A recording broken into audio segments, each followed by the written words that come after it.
Hey, it's always good to see you guys again. How's everyone doing? For me, today I've got a very special guest. As you can see, this orchid has already gifted us with a magnificent flower, one that's been shining beautifully for quite some time now. But as all good things do, this bloom is starting to reach the end of its cycle. Now, don't worry. That doesn't mean it's time to throw the plant away. In fact, this is where the magic really begins, because even after the flowers fade, the spike they grew from can still be used for further propagation. It's a great way to give this orchid a new life, and that's exactly what we'll be doing today. So without wasting any more time, let's get started and bring some new growth out of this beauty. We'll start by using a clean shear or a sharp pair of scissors. Make sure they're properly sterilized before you begin. You can wipe them with alcohol or dip them in boiling water for a few seconds. This helps remove any bacteria or fungus that might infect the fresh cut later on. Keeping your tools clean is one of those small steps that makes a big difference in orchid care. Now, take a closer look at the flower spike, that tall, slender stem where all the beautiful blooms once were. You'll notice that it's starting to dry out near the tips, but still feels a little green and flexible near the base. That's a good sign. Follow the spike down carefully to where it connects with the plant, just above one of the nodes, those little bumps or rings on the stem. Once you find a healthy spot, make a clean, diagonal cut, not too close to the crown and not too far above the node. A diagonal cut helps water slide off naturally, reducing the chance of rot. After you've made your cut, take a moment to look at the plant.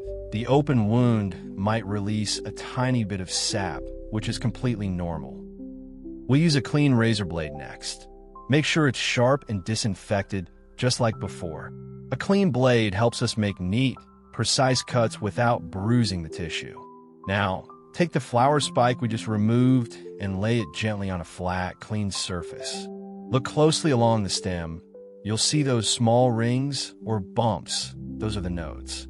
Each node holds the potential to grow a baby orchid or new roots, but only if we prepare it properly. Using a razor blade, make a few precise cuts around the lower part of the spike. Not too deep, just enough to lightly scratch the surface of the outer layer. These small cuts help encourage root formation later on. It's like opening a tiny door for new life to sprout out. Be gentle during this step. Orchids are delicate, and a single rough move could damage the nodes. Once you're done, you can wipe the spike gently with a damp tissue to remove any sap or debris. This way, the surface stays clean and ready for the next stage of propagation.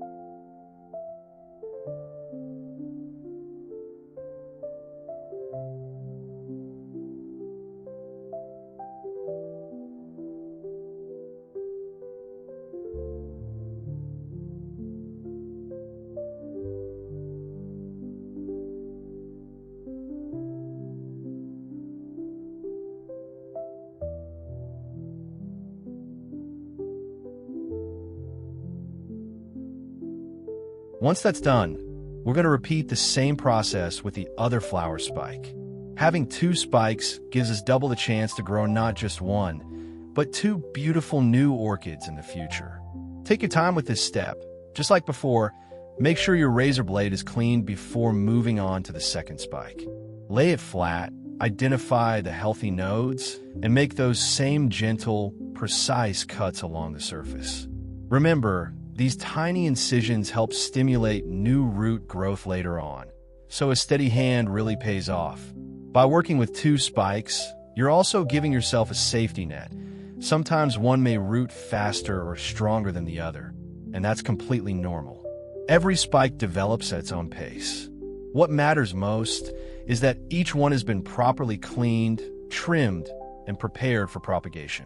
Soon enough, with a bit of patience and care, both of these spikes could grow into independent orchids. A perfect example of how even the end of a flower's life can mark the beginning of something new.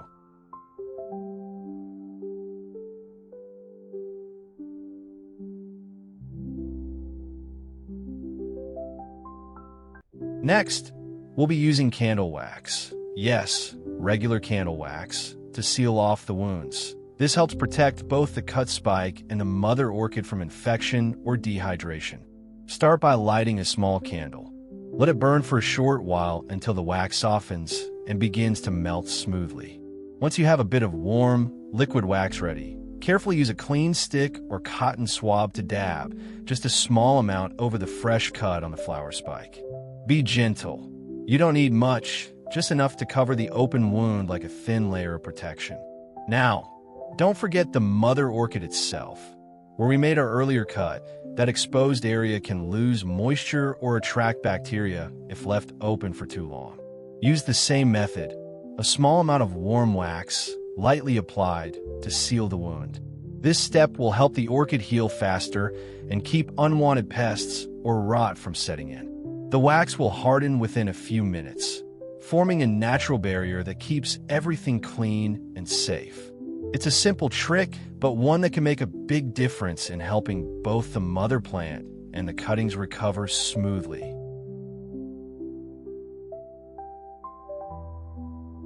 Now let's move on to making our special propagation solution. We're going to start with 1 fresh orange. Go ahead and peel off the skin carefully, because the orange peel is actually the part we'll be using for this mixture. It's rich in natural oils and nutrients that help prevent bacteria while giving a gentle boost to new root growth. As for the orange itself, don't let it go to waste. You can squeeze it into a refreshing glass of juice for yourself, a little treat while you work.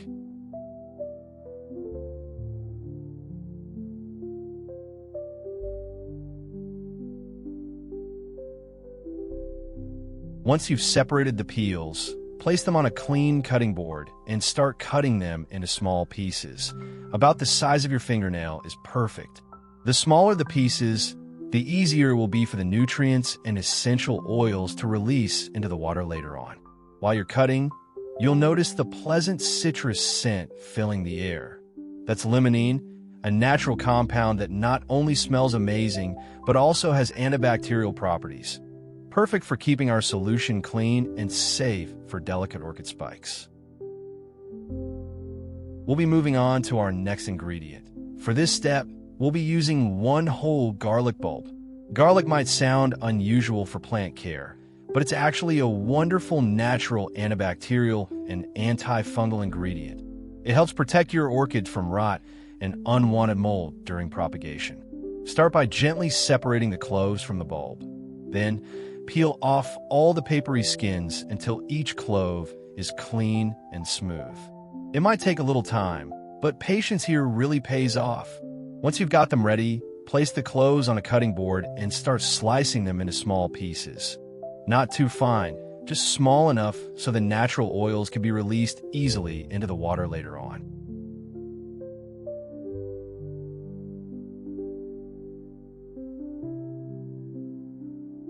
Remember to leave 1 piece of garlic aside.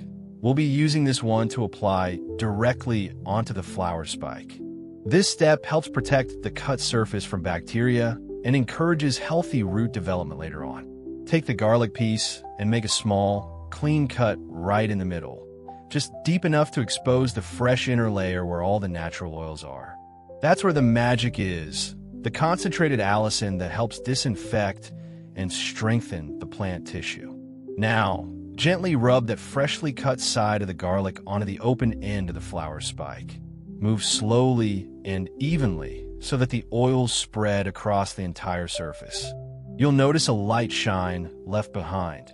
That's a natural protective layer that will guard the spike from infection and help seal in moisture. Make sure not to overdo it. A thin coat is enough. Too much can make the surface too sticky or trap moisture, which we don't want. Now place all the chopped orange peels and garlic pieces into a blender. Make sure the container is clean and ready to use. Both ingredients are packed with natural compounds. The orange peel adds vitamins and gentle acidity, while the garlic brings antibacterial power, and blending them together helps release all those useful nutrients into the water.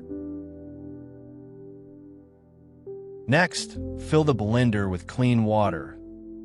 Once everything's inside, secure the lid tightly. Then blend it at high speed for about 2 to 4 minutes. You'll see the mixture slowly change color, turning into a pale yellowish or slightly cloudy liquid. That's exactly what we want. The goal is to break down the ingredients just enough so all their nutrients mix evenly with the water. Once you're done blending, grab a fine strainer or a piece of clean cloth and carefully pour the mixture through it. This step helps remove all the solid particles that couldn't be fully broken down, things like bits of orange peel fiber or small pieces of garlic. Let the liquid strain slowly, don't rush it. You can use a spoon to gently press down on the pulp to squeeze out every last drop of that nutrient-rich extract. The liquid you're left with should look smooth and slightly cloudy, a soft golden yellow color with a mild citrus scent. To balance out the strong flavor and intensity of our mixture, we're going to add just a bit more clean water. This helps dilute the solution so it's gentle enough for the orchid spikes. We don't want it to be too concentrated, as that might overwhelm the delicate tissue of the plant. Now prepare a small container, just big enough to fit the spike in comfortably. Make sure it's clean and dry before we start. Any leftover dirt or residue could affect the solution's quality. A clear glass or plastic cup works perfectly, since you'll be able to see the spike as it soaks. Gently place the prepared spike into the container. Make sure the nodes, those little bumps along the stem, are facing upward and not pressed too tightly against the sides. These are the areas where new roots or even baby orchids will begin to grow later on. Once the spike is in position, slowly pour the solution directly into the container, enough to submerge the bottom half of the spike. You don't need to cover it completely, just ensure the nodes are soaking in the mixture. Now, we're going to let it sit for about 45 minutes.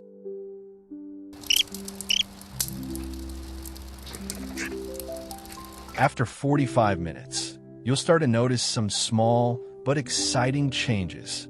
Take a closer look at the spike inside the container.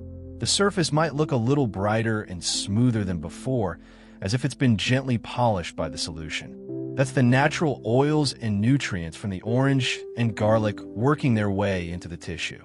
If you look carefully at the nodes, those tiny raised spots along the spike, you might see them turning slightly greener or even swelling just a bit. This is a wonderful sign. It means the plant cells have begun to react to the soaking, waking up from their dormant state. The base of the spike might also appear a little plumper or softer to the touch. Now let's prepare a temporary home for our future orchid to grow. For this setup, we'll be using a simple plastic cup. It's lightweight, easy to handle, and also a great choice for an environmentally friendly option, especially if you reuse one you already have at home. Next, we're going to place a small piece of foam inside the cup. This will act as our base support. Make sure the foam sits perfectly flat at the bottom. Now we're going to pour in just a tiny bit of water, just enough for the foam to stay moist, not soaked. You don't want to flood it, since too much water can make the spike rot instead of grow. The goal here is to keep the environment slightly humid and inviting for new roots to develop. Once the foam feels damp to the touch, carefully place both of the flower spikes into it. Take your time here.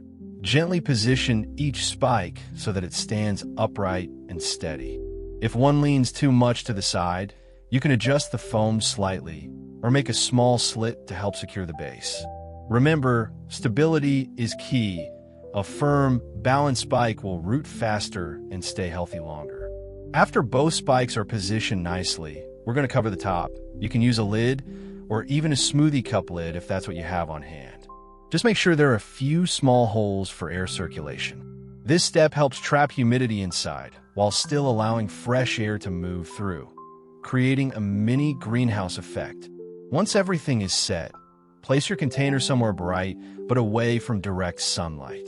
This cozy little setup will give your spikes the perfect environment to start growing roots in the coming weeks.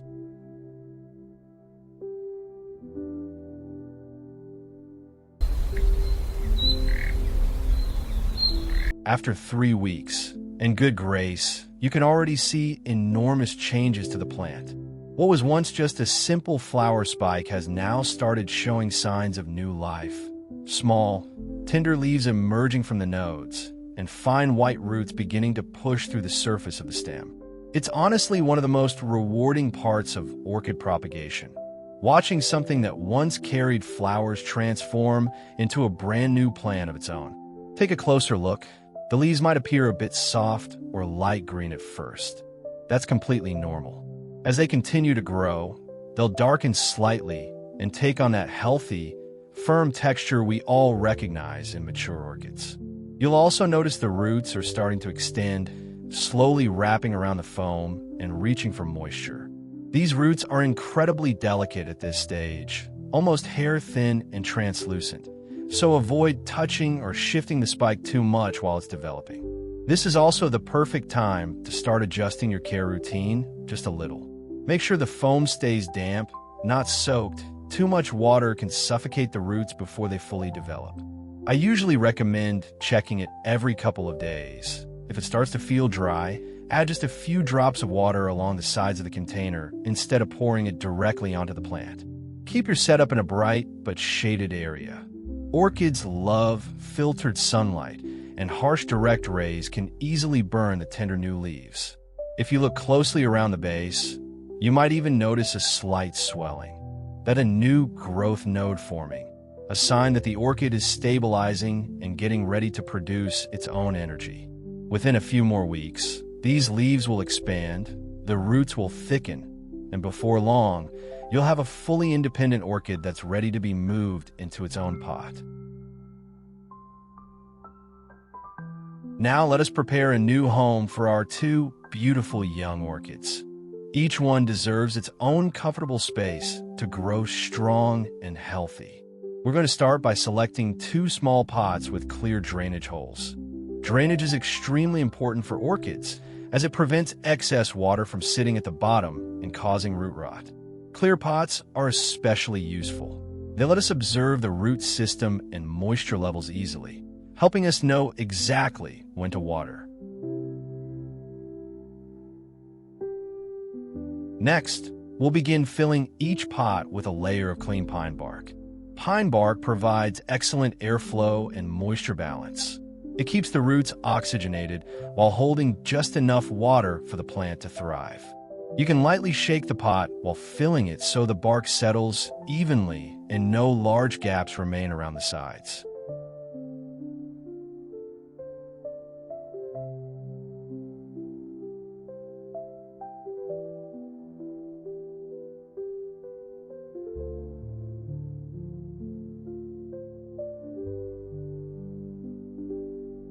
Once that's done, we'll move on to the top layer. Take some fresh, slightly damp moss and gently spread it over the pine bark. This moss layer helps retain moisture and keeps the environment around the roots humid, something orchids absolutely love. Try not to press the moss down too tightly. Keeping it loose allows for better air circulation. Now, we'll position each orchid in its separate pot. Carefully lift one of the young orchids by the base of its stem. Remember, the roots are still tender, and gently guide them into the bark and moss. Make sure the roots are evenly spread out and not cramped together. They should have enough room to grow freely in all directions. Once positioned, lightly press around the base to secure in place, making sure the plant stands upright and steady.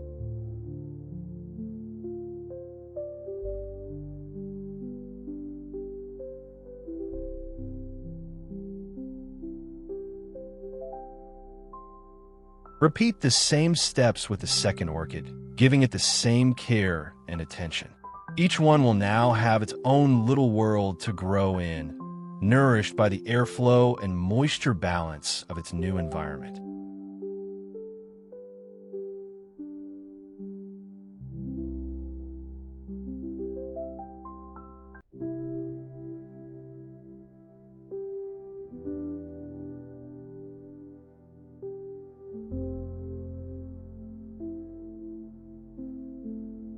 Now from here on, routine care becomes very important. This is the stage where consistency will decide how strong and beautiful your orchids will grow. Orchids thrive best when they're kept under a steady rhythm. Not too much, not too little. And that's exactly what we're aiming for. Start by observing the moisture level in the pot. Since we're using pine bark and moss, they dry out at different speeds. Gently touch the top layer of moss. If it feels slightly dry but still cool, that's the perfect time to water. Avoid watering too often, as constantly wet roots can easily lead to rot. Instead, aim to water just enough to re-moisten the bark and moss without letting water pool at the bottom. Lighting also plays a key role. Keep your orchids in a bright area with soft, indirect sunlight. Direct exposure for too long can burn their delicate leaves, while too little light will slow their growth. Morning light from an east-facing window or filtered daylight through a curtain works wonderfully. If the leaves start turning dark green, it means they're craving a bit more light. If they look yellowish, they're getting too much. Humidity and airflow are just as crucial. Orchids love a bit of moisture in the air, so if you live in a dry environment, consider misting the area around the plants or placing a small tray of water with pebbles nearby. At the same time, make sure there's gentle air movement. This keeps the leaves dry and prevents mold or fungus from forming. And don't forget the leaves. Once every week or two, use a soft cloth dipped in the same natural solution we made earlier to wipe down the leaves. This not only keeps them clean and glossy, but also helps them breathe better and absorb more light. If you maintain this routine carefully, proper watering, balanced light, steady humidity, and clean leaves, your orchids will reward you with vibrant growth and, soon enough, new flower spikes reaching toward the sky. Routine care might seem SMA. And there you have it, folks. Another successful orchid journey from start to finish. From what began as a fading flower spike, we've nurtured not one, but two healthy, thriving orchids ready to grow into their next beautiful chapter. It's always such an amazing feeling to see new life bloom right before our eyes. A true reminder that with a bit of patience, care, and love, even something that seems at its end can become a fresh beginning. If you enjoyed today's video or learned something new, don't forget to give it a big thumbs up. It really helps support the channel and lets me know you'd like to see more orchid tutorials like this. Make sure to subscribe if you haven't already and hit that notification bell so you won't miss any of my future uploads. We've got plenty more exciting projects and plant rescues coming up. As always, thank you all so much for watching and spending your time here with me. I truly appreciate every one of you in this little orchid-loving community. Until next time, keep your hands dirty, your orchids happy, and your hearts growing right along with them. See you in the next video.